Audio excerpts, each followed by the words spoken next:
Hello नमस्कार साथियों। आज के सेशन में आपका स्वागत है। आज के नए सेशन में कुछ समझने वाले हैं, सीखने वाले हैं जो बहुत ही महत्वपूर्ण होंगे। आज का सेशन नए प्रश्न के साथ होंगे।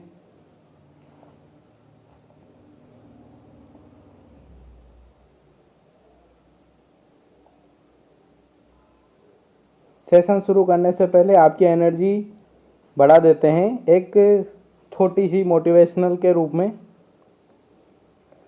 कोई भी लक्ष्य मनुष्य के साहस से बड़ा नहीं, हारा वही जो लड़ा नहीं। तो आइए शुरू करते हैं। आज का पहला प्रश्न आपके स्क्रीन पर।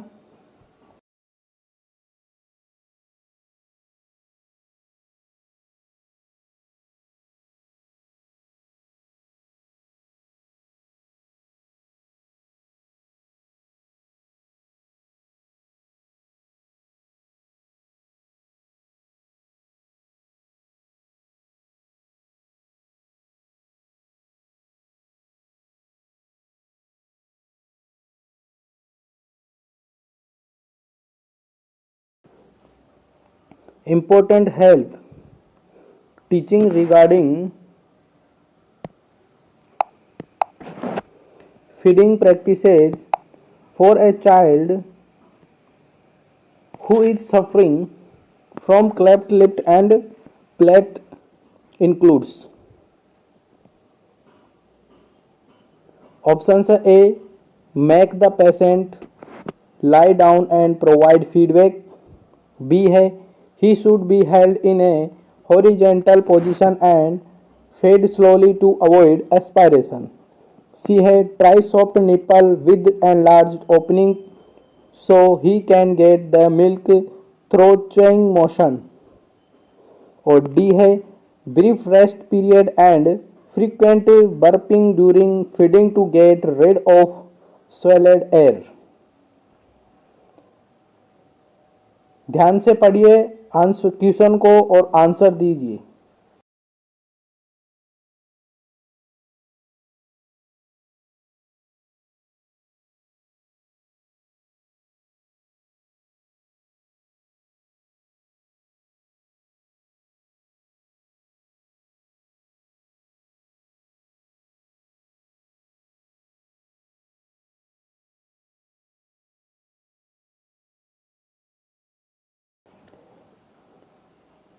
Make the patient lie down and provide feedback, ये इसका आंसर नहीं होगा। He should be held in a horizontal position and feed slowly to avoid aspiration, ये भी इसका आंसर नहीं है। Try soft nipple with enlarge opening so he can get the milk through chewing motion, ये भी इसका आंसर नहीं है। इसका आंसर रहेगा D, brief rest and frequent burping during feeding to get rid of swallowed air, इसका D answer है correct. D is the right answer.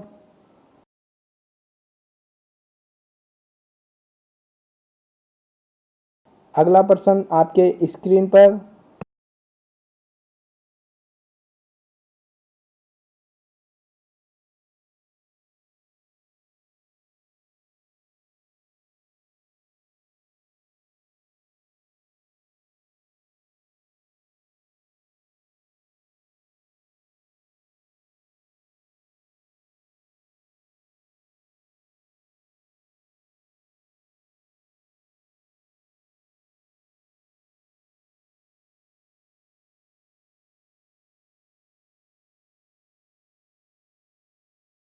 Which should be administering quinine sulfate during the treatment of malaria?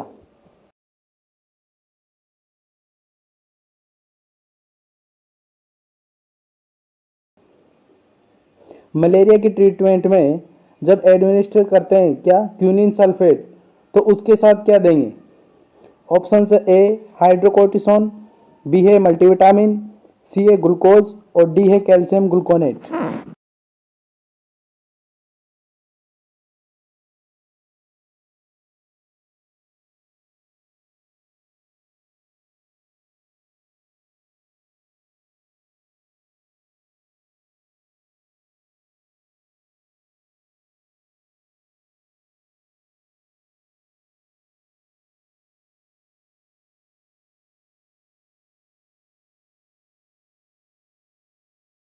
Hydrocortisone नहीं देंगे, multivitamin भी नहीं देंगे साथ में, और कैल्शियम ग्लूकोज नहीं देंगे, इसमें देंगे ग्लूकोज।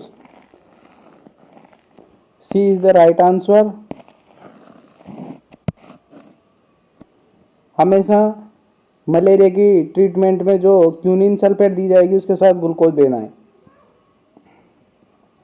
अगला प्रश्न है आपके स्क्रीन पर।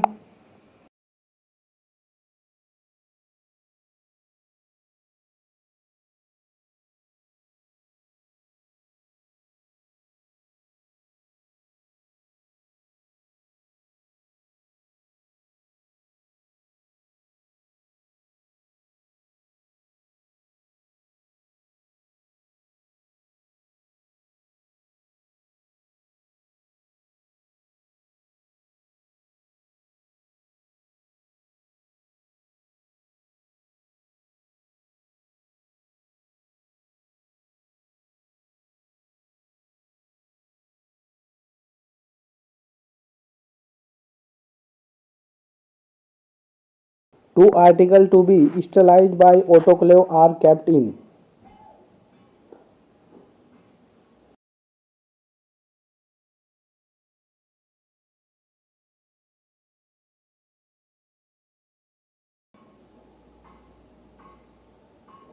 ऑप्शन है A the outer chamber of the autoclave, B है the inner chamber of the autoclave, C है middle chamber of the autoclave, और डी है ऑल ऑफ द अबव।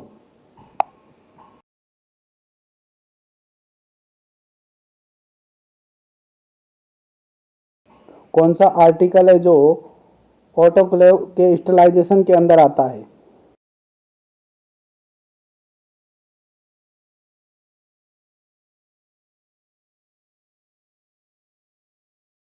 इसमें ए नहीं होगा आउटर चैम्बर वाला, और मिडल चैम्बर वाला भी नहीं होगा, और ऑल ऑफ द अबव नहीं होगा। इसमें सीधा सा सिंपल नहीं भी आ रहा है तो तुक्का ऐसा लगाओ जो काम में आए। जैसे ये इन है तो इन का मतलब inner, inner chamber autoclave, the inner chamber of the autoclave इसका राइट आंसर है। B is the right answer.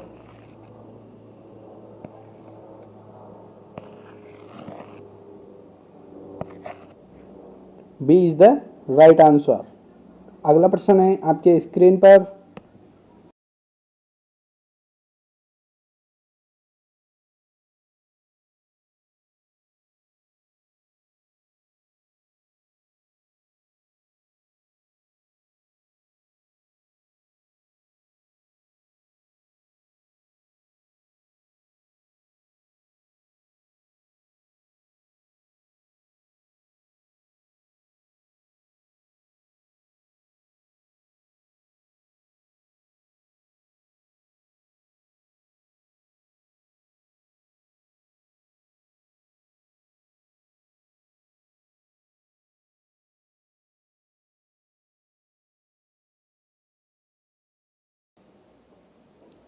The common death in measles is due to.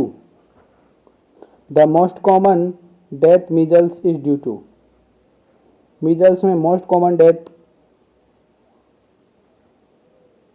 है options A fever, B febrile seizure, C ITP, और D pneumonia. Measles में most common death कौन सी है? Fever इसका answer नहीं होगा,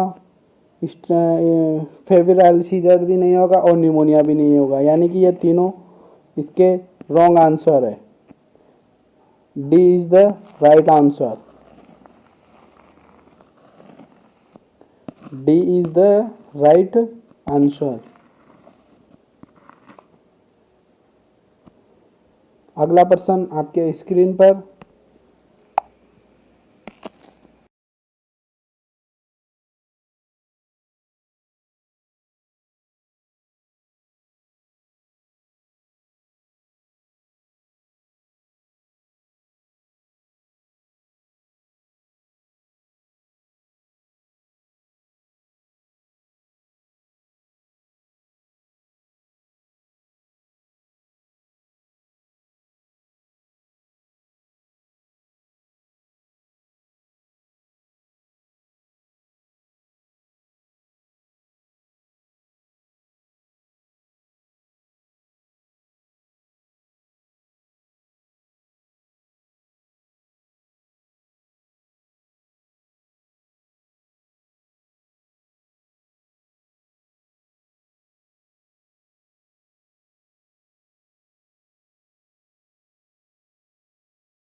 Stages of malaria fever include all except. Malaria fever की स्टेज कौन कौन सी है, एक को छोड़कर? ऑप्शन है A cold stage, B hot stage, C fever stage और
इसमें ये जो डिसेंडिंग स्टेज है ये गलत है, यहाँ पे रिपीटिंग स्टेज आएगा, ये गलत है। और इसमें ये सही है, ये फीवर स्टेज नहीं होगा, इसमें फीवर स्टेज इसका आंसर रहेगा। एक्सेप्ट है, एक्सेप्ट का क्वेश्चन है ना, तो इसमें ये सी इसका आंसर रहेगा। और इसमें जो डिसेंडिंग स्टेज है इसकी जगह रिपीटिंग स्टेज होगी। अगला क्वेश्चन,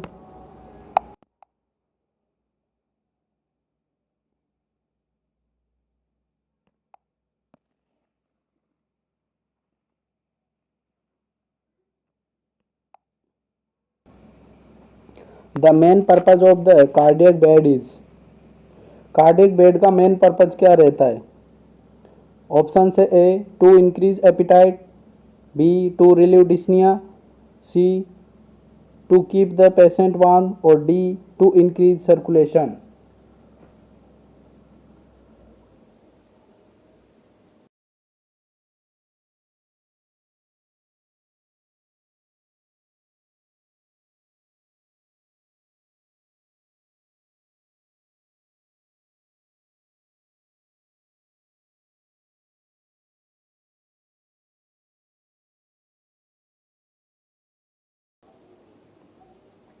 इसमें डी और सी आंसर नहीं होगा और ए भी नहीं होगा, इसमें आंसर रहेगा बी टू रिलीव डिस्निया।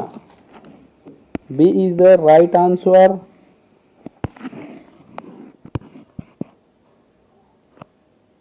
अगला प्रश्न है आपके स्क्रीन पर,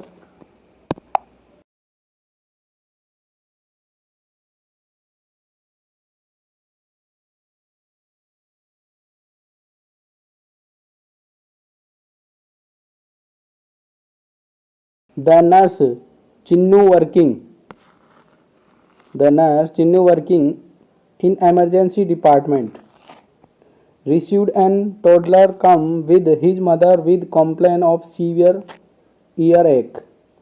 On assessment, she identified pale grayish tympanic membrane color which indicates। एक नर्स है जो चिन्नू नाम है उसका, वो वर्क कर रही है इमरजेंसी डिपार्टमेंट में।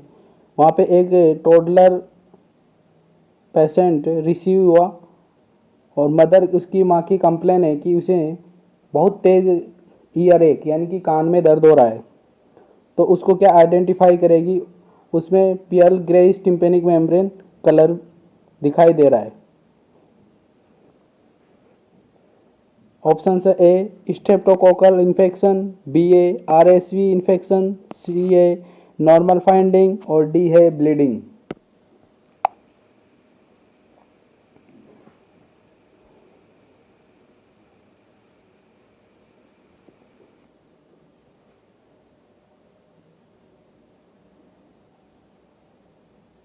स्ट्रेप्टोकोकल इन्फेक्शन आंसर नहीं होगा।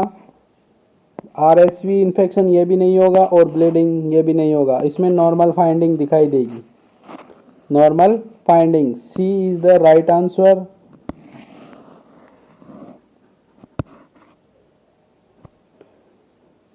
अगला प्रश्न है आपके स्क्रीन पर।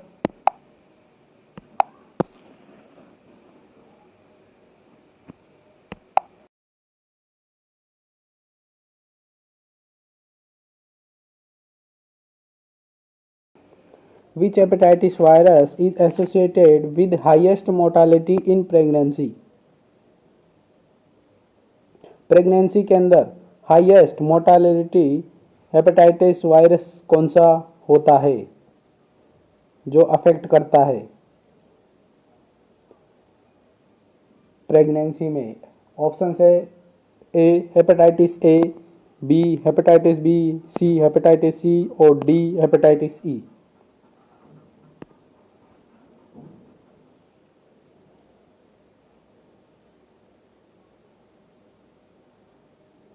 इसमें ये तीनों तो गलत है, ये तो होंगे नहीं, तो इसमें बचा क्या? D. D is the right answer, hepatitis E. D is the right answer. Hepatitis E pregnancy में मोस्ट हाईएस्ट मोर्टालिटी रहता है। अगला प्रश्न है आपके स्क्रीन पर।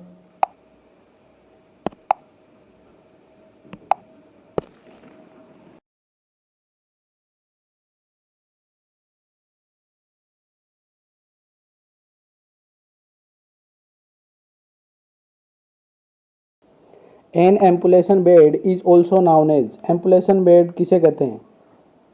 ऑप्शन है A fracture bed, B open bed, C stump bed और डी कार्डियक बेड।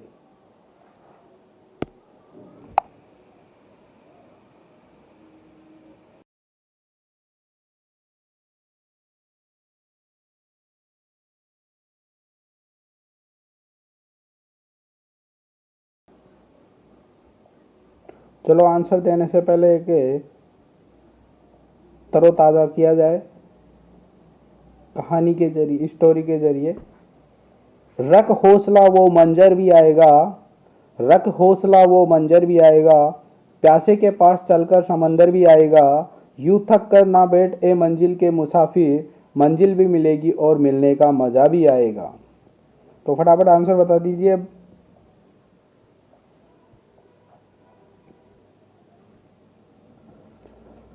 ए इसका आंसर नहीं होगा, फ्रैक्चर बेड, ओपन बेड भी इसका आंसर नहीं होगा और कार्डियक बेड भी इसका आंसर नहीं होगा। इसका आंसर रहेगा C stump bed. C is the right answer. अगला प्रश्न है आपके स्क्रीन पर।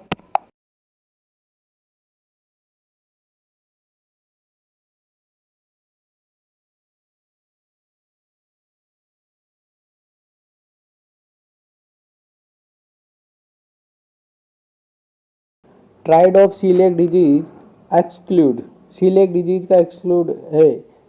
ऑप्शन है A ascites, B failure to thrive, C chronic diarrhoea और डी आयरन डेफिशिएंसी एनीमिया। इस सेशन का लास्ट प्रश्न है, जल्दी से फटाफट से आंसर दीजिए।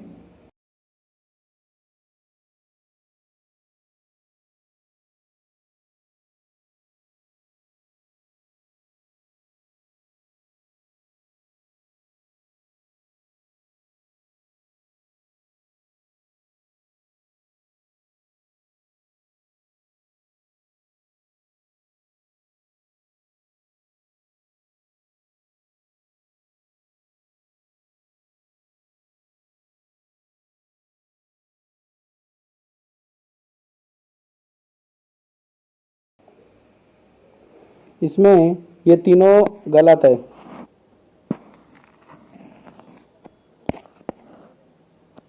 ए इज द राइट आंसर,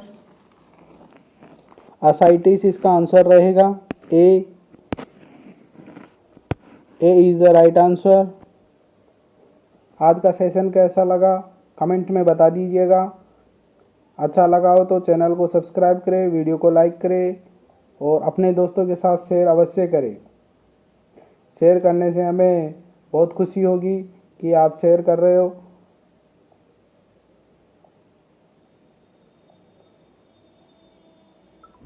जय हिंद, वंदे मातरम। Thank you.